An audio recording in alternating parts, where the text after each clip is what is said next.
안녕하세요. 역사작가 박광일입니다.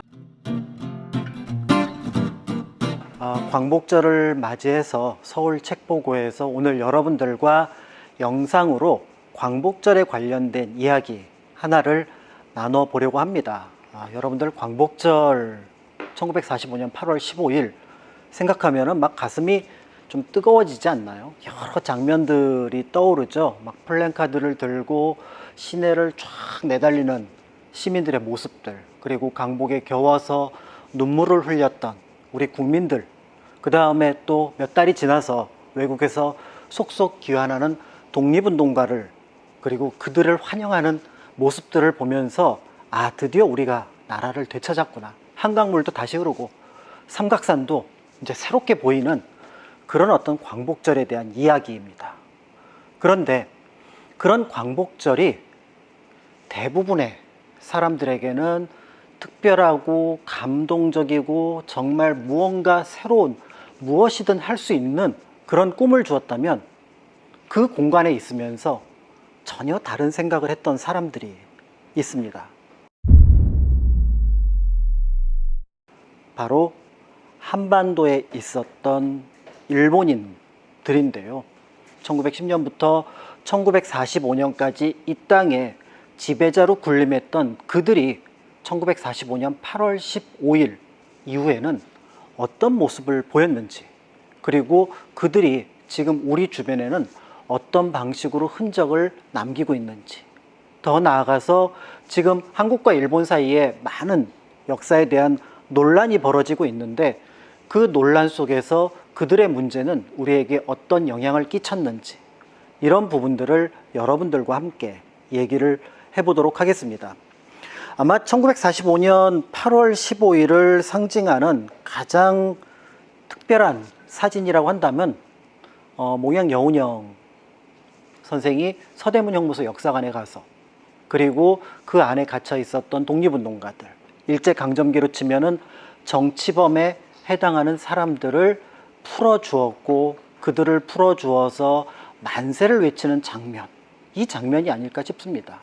이제까지 내 나라, 그 다음에 내 국민을 위한다는 것이 범죄였던, 그러니까 정상과 비정상이 뒤집혀 있던 시기가 이제 정상과 비정상을 바로 잡아가는 그런 시기의 모습을 이 사진 한 장으로 볼 수가 있는 거죠. 그래서 이들은 이제 독립운동가이며, 이들은 새 나라를 만들어갈 중요한 일꾼들이 될 수 있는 그런 사람들입니다.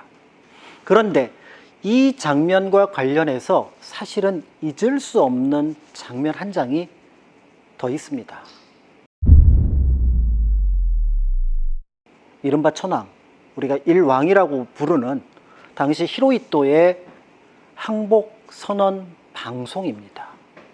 世界の体制と帝国の現状とに鑑み 1945년 정오에 중대 방송이 있을 거라는 것이 국내외에 알려지게 되죠. 그리고 한국 사람들은 그 목소리를 듣기 위해서 대충 짐작을 합니다. 그 내용이 무엇일지는 짐작을 하고 있지만 그것이 무엇인지 듣기 위해서 귀를 기울였습니다. 1945년 8월 15일 한국 사람들은 방송을 들으면서 그러니까 우리가 광복이 됐다는 거야? 독립이 됐다는 거야? 를 서로 물어서 확인을 해야 했고, 오후에 휘문고등학교에서 드디어 우리가 광복이 되었습니다 라고 하는 집회의 소식이 서울 시내 전국으로 퍼져나가면서 우리는 광복절의 뜨거운 어떤 기쁨을 누리게 되는 거죠. 그런데 이 방송은 엄밀하게 얘기하면 한국인을 위한 방송은 아니었습니다.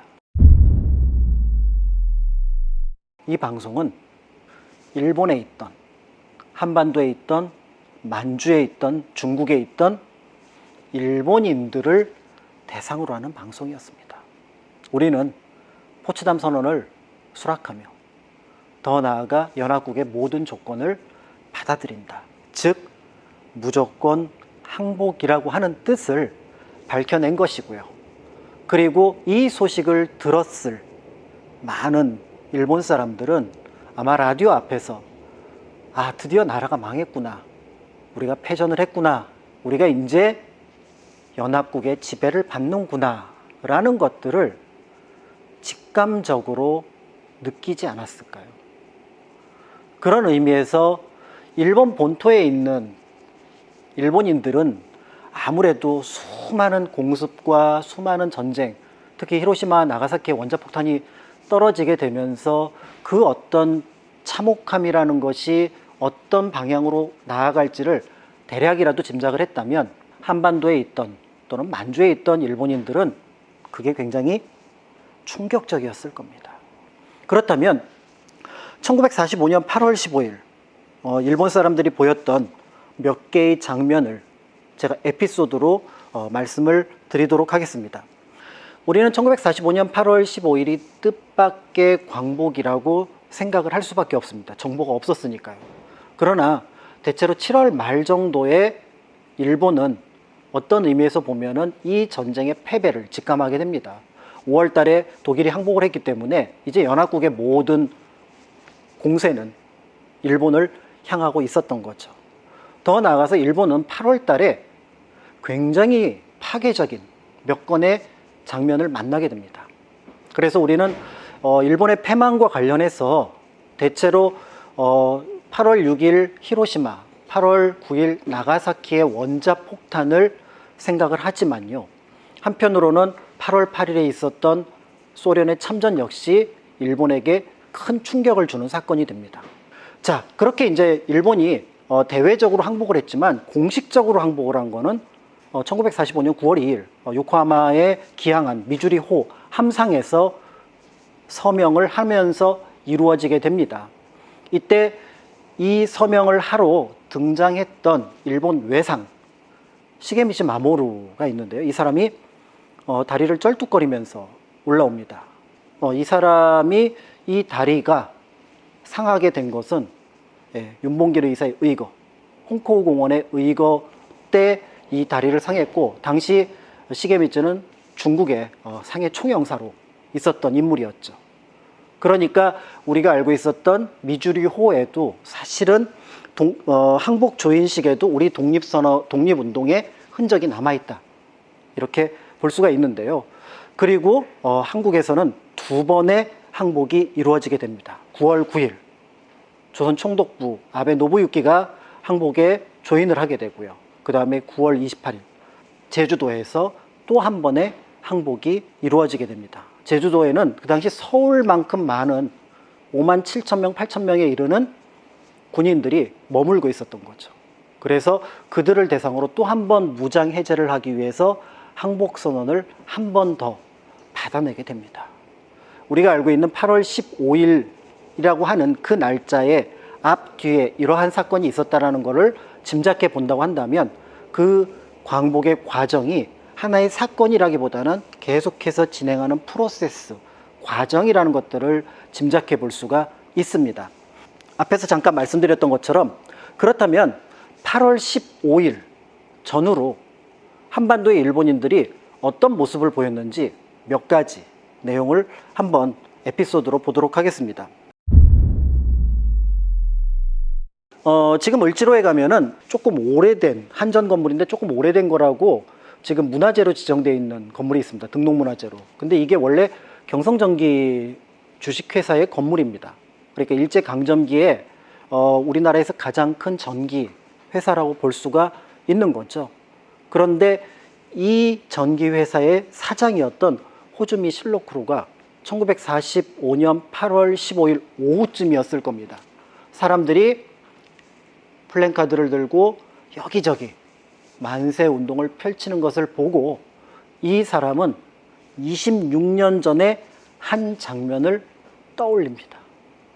그 26년 전 사건이라고 하는 것은 1919년 3월 1일에 있었던 3.1 운동을 가리킵니다. 다시 한국인들이 움직이는구나. 어쨌든 이 경성전기회사 사장이었던 호즈미 역시 그날을 떠올렸습니다. 그리고 긴장하게 됩니다. 그리고 직원들에게 얘기하죠. 절대 정전이 일어나서는 안 된다. 불이 꺼지면 사람들은 당황하게 되고요. 그리고 폭력적으로 바뀌게 됩니다. 그리고 그 폭력은 강한 자가 약한 자를 공격할 가능성이 많아지죠. 1945년 8월 14일까지는 강한 자가 일본인이었습니다. 그러나 1945년 8월 15일부터는 한반도 기준으로 하면은 일본인이 약자가 됩니다. 아직 전기회사의 운영권을 쥐고 있었던 거는 일본 사람이었지만 이 일본 사람들이 절대 불을 꺼트려서는 안 된다. 전기가 꺼져서는 안 된다라고 생각했던 것들은 바로 8월 15일의 국면이 이렇게 바뀌고 있다는 것들을 이 사건을 통해서 짐작해 볼 수가 있습니다. 8월 15일 일본에 이제 항복선언이 있고 나서 부산에 저녁에 모든 불이 켜지게 됩니다. 지난 4년 동안 일본과 가깝다는 이유로 부산에서는 등화관제가 실시가 되고 있었죠. 그러니까 폭격을 피해서 불이 바깥으로 새나가지 않도록 하는 그런 어떤 모습을 유지를 했던 겁니다. 그런데 8월 15일 이후로 그 폭격의 위협이 사라졌으니 이제 부산이 1945년 8월 15일부터는 좀 밝아졌습니다. 그런데 그 밝은 모습 가운데 하나로 흥미로운 모습이 사람들 눈에 띄었던 겁니다. 배 한 척이 저 멀리 부산 앞바다로 가다가 다시 기우뚱해갖고 돌아왔던 거예요. 저 배가 뭘까? 총독 아베 노부유키의 부인이 타고 있던 배였습니다. 근데 배가 왜 돌아올까? 이제 사람들한테 소문이 돌았겠죠. 물건을 가득 실었는데 배에 실을 수 있는 적재량보다 더 많이 싣고 가다가 그 배가 좌초될 뻔하니까 부랴부랴 항으로 다시 돌아온 거예요. 자기가 가져가야 될 물건들을 절차를 가지고 예를 들어 뭐 한반도에서 일본인들이 어떤 순서에 따라서 일본으로 돌아간다라는 그런 규칙을 지킨 게 아니라 내 목숨 살자고 내가 가지고 있었던 물건들 가지고 권력을 이용해서 도망가는 거였습니다. 일본 정부는 한반도의 총독부에게 얘기를 합니다. 가능하면 현지에 있는 일본인들이 일본으로 넘어오지 않도록 해라. 이유는 간단합니다. 국내에 한 7천만 정도의 일본인이 있는데 국외에 한반도를 포함해서 한 700만 정도의 일본인들이 있어요.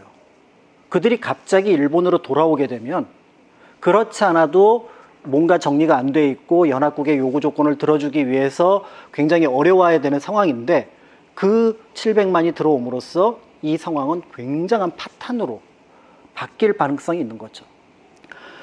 세 번째 장면인데 조금 독특한 장면입니다. 제가 이제 군산답사를 갔을 때인데요. 군산답사를 가면은 군산에 이제 저기 그 개정이라고 하는 좀 굉장히 들이 넓은 곳이 있는데 거기에 시마타니 야소야라는 사람의 금고가 있다는 거예요. 그래서 이 금고가 뭐냐라고 가서 봤더니 금고가 우리가 알고 있는 집안에 놓는 금고가 아니라 3층짜리 거의 창고입니다.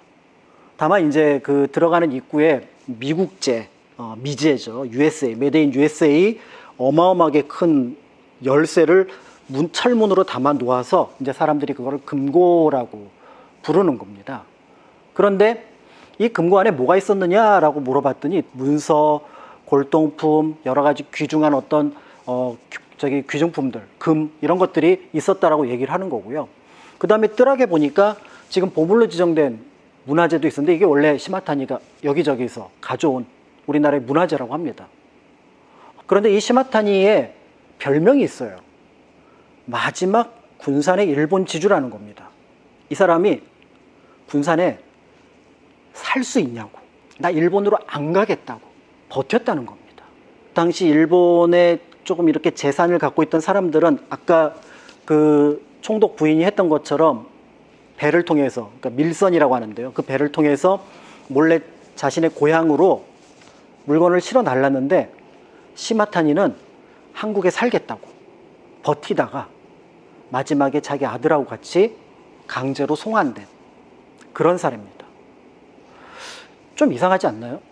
아니 나라가 망했고 패전을 했는데 더 나아가서 자신들이 지배하던 나라에서 저 한국 사람들이 자신들에 대해서 어떤 감정을 가지고 있을지 그런 어떤 생각이 안 떠올랐을까요? 왜 또 일본으로 안 가려고 했을까요? 사실은 이 문제가 오늘 여러분들과 얘기를 나눌 한반도의 일본인들의 딜레마이기도 합니다. 자, 그러면 그 이유를 하나씩 풀어보도록 하겠습니다. 일제강점기에 일본 사람들이 한국에 와서 살면서 대부분의 일본인들, 특히 민간인들 같은 경우는 한국 사람들을 기억하지 못합니다.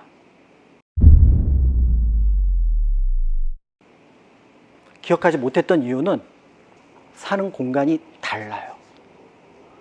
그러니까 우리가 서울이라고 하더라도 지금 북촌이라고 하는 종로구 일대 같은 경우는 조선 사람들의 영역, 그 다음에 이제 중구 일대, 충무로나 명동 같은 경우는 일본 사람들의 영역 정도로 기억을 하는데, 그나마 이거는 서울이니까 청계천 하나를 사이에 두고 한국과 일본 사람들이 서로 얼굴을 마주보고 있었다고 한다 그러면, 지방 같은 경우는 아예 상황이 달랐던 거죠.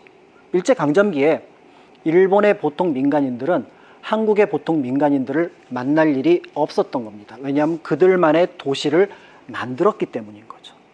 그래서 우리가 알고 있는 것처럼 막 부딪히는 것들은 그냥 공무원하고 경찰, 군인입니다. 그 외에 일본 사람들은 그냥 한국이 자신들이 살고 있는 하나의 또 하나의 일본 같은 느낌이었던 것 같아요. 그러니까 앞에서 얘기했던 그 한국인들의 적대감을 이해를 못합니다. 그러니까 그런 일본인들이 볼 때 45년 광복이 되었을 때 갑자기 한국 사람들이 여기저기서 쭉 나타나서 막 행진을 한다거나, 아니면 한국 사람들이 나타나서 일본인 집에 나타나서 뭐 세간살이를 빼앗아 간다거나 하는 모습들이 너무나 낯선 겁니다. 너무나 낯설어서, 그래서 어떤 사람들은 그 과정도 겪지 않고 일본으로 갔던 사람들은 나중에 한국이 너무 그리워요. 내가 살던 고향 한국, 이 생각을 하게 되는 겁니다.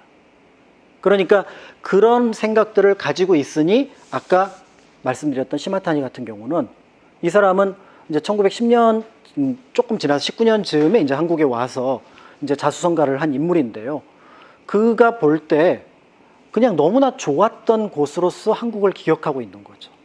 그러니 그가 생각하는 한국이라고 하는 곳은 어떻게 보면은 그냥 한국인 사이에 있었던 어떤 그런 공간들은 떠올리지 않고 자신의 농장, 그리고 그 주변에 있었던 일본인들, 이런 어떤 느낌만 가지고 하는 거고요. 실제로 주요 도시들, 지금 이제 사진에 이제 하나의 그림이 그려져 있는데요. 원산부하고 원산리라는 곳이 있습니다. 하나의 개울을 사이에 두고, 그 다음에 철길을 사이에 두고 두 동네가 나눠져 있는데, 한쪽에는 공장, 그 다음에 시민회관이라고 할 수 있는 부민관, 은행, 상점, 신문사, 이런 게 있고, 여기는 전기가 들어오고 수도가 들어갑니다. 근데 다른 한쪽은 전기 수도도 없고요. 그냥 열흘에 한 번씩 장이 열리는 그런 어떤 조그만 마을로 기억을 하고 있고, 저 건너에 조선 사람들이 살았던 것 같은데 정도의 기억만 있었던 거죠. 그런 의미에서 볼 때 일본인들은 한국이라고 하는 데에 대해서 적대감을 가지고 있지 않습니다. 오히려 적대감은 그 고통을 겪었던 한국 사람들만 갖고 있었으니 그들의 감정과 우리의 감정의 격차가 굉장히 컸었겠구나, 이런 것들을 짐작해 볼 수가 있는데요. 실제로 한국에 있었던 민간인의 숫자는 한 70만 명 정도로 추정이 됩니다. 그래서 38선 이난에 한 40만 명, 그 다음에 38선 이북에 한 30만 명 정도가 있었던 것으로 보이고요. 여기에 이제 군인이 한 20만 명 있는데, 서울하고 제주도에 아까 5만 7천, 5만 8천 명 정도가 있다라고 말씀을 드렸으니, 이 정도 한 90만에서 100만 명 정도의 일본인들이 한반도에 있었던 겁니다. 그러니까 이들이 군인들을 제외하고, 그 다음에 일부 공무원과 경찰들을 제외하고는 사실은 한국인들하고 그다지 깊게 교류하지 않았고, 어떤 의미에서 보면은 그들은 늘 이 상황을 만족스럽게 받아들였다라는 오해를 하고 있었구나, 이렇게 생각을 해볼 수가 있는데요. 자, 그런데 1945년 이후로 그들이 생각했던 이 한반도가 급격하게 변하는 것을 느끼게 됩니다. 그중 가장 대표적인 게 남쪽에서는 그래도 약간 여유가 있었어요. 38선 남쪽은. 근데 북쪽 같은 경우는 8월 17일, 18일부터 일본어로 된 모든 방송이 정지가 됩니다. 여태까지 라디오를 들었는데, 경성방송국에서 얘기하는 라디오를 들었는데 이 라디오가 전부 다 일본어가 하나도 없고 한국어로만 나오는 거예요. 한반도의 일본인들의 그 불안함, 특히 38선 이북의 불안함이라는 게 어땠는지 짐작을 아마 하실 수가 있을 겁니다. 더 나아가서 남한에서도 차츰차츰 일본어 방송이 줄어들게 되면서 45년 말에는 한국어로 방송을 하게 됩니다. 그리고 우리가 알고 있는 이제 각 나라별로 호출보를 주잖아요. JO라고 하는 일본 호출보가 HL이라고 하는 한국 호출보로 바뀌게 됩니다. 그러니까 경성방송국의 호출번호가 드디어 이제 대한민국 서울방송으로 바뀌게 되는 거죠. 자, 이렇게 되니까 여태까지 자신들이 살았던 이 동네가 너무나 당연하게 경성이었어요. 그리고 또 경성에 살았던 일본인들은 이 도시를 굉장히 자랑스러워했습니다. 그래서 대경성 이런 표현을 썼었습니다. 그런데 이 대경성이 한 6개월이 채 지나지 않아서 모든 이름이 서울로 바뀌기 시작합니다. 미 군정이 들어와서 이 도시의 이름을 뜻밖에도 다행스럽게도 서울로 바꿨어요. 자, 이제 한반도는 자신들이 살 곳이 아니라는 것들을 명확하게 인식을 했던 겁니다. 뜻밖의 움직임이 일어납니다. YMCA에서 이제 원래 이제 일본인을 대상으로 하는 한국어 이제 강좌가 있었어요. 이 강좌에 일본인들이 막 몰려들기 시작하는 겁니다. 그쵸. 한국에 살았는데 앞에서 말씀드렸던 것처럼 동네도 다르고, 그 다음에 이제 생활 권역도 다르고, 한국인을 만날 일이 없으니까 한국말을 거의 못했어요. 그러니까 일본인 2세, 3세 같은 경우죠. 1919년 이후에 이제 원래 1세는 말할 것도 없고, 한국에서 태어났는데도 불구하고 한국인 친구가 없다면 그들은 그냥 일본어로 통화를 했던 겁니다. 그런데 갑자기 한국어를 배워야겠다, 이 생각을 하게 됐던 거죠. 아니, 우리가 생각할 때는 패망했으니, 그리고 이제 경성이 아니라 서울이니 자기 나라로 돌아가야 되잖아요. 근데 이들이 돌아가려고 하지를 않아요. 그러니까 한국어를 배우는 겁니다. 여기에는 한반도에 있던 일본인들에게 몇 가지 문제가 있었던 거죠. 일제강점기에 이미 한반도에 있었던 일본인들은, 본토라고 하죠. 일본 열도에 있던 일본인들에 비해서 등급이 떨어진다라고 여기서 얘기를 한 겁니다. 열도에서.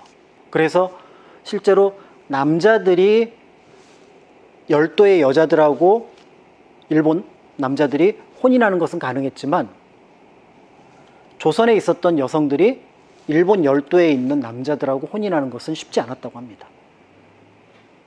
그러니까 이른바 1등 국민, 2등 국민, 이렇게 격차가 나눠진 거죠. 두 번째로, 여기에서 태어난 사람 고향이 한국이에요.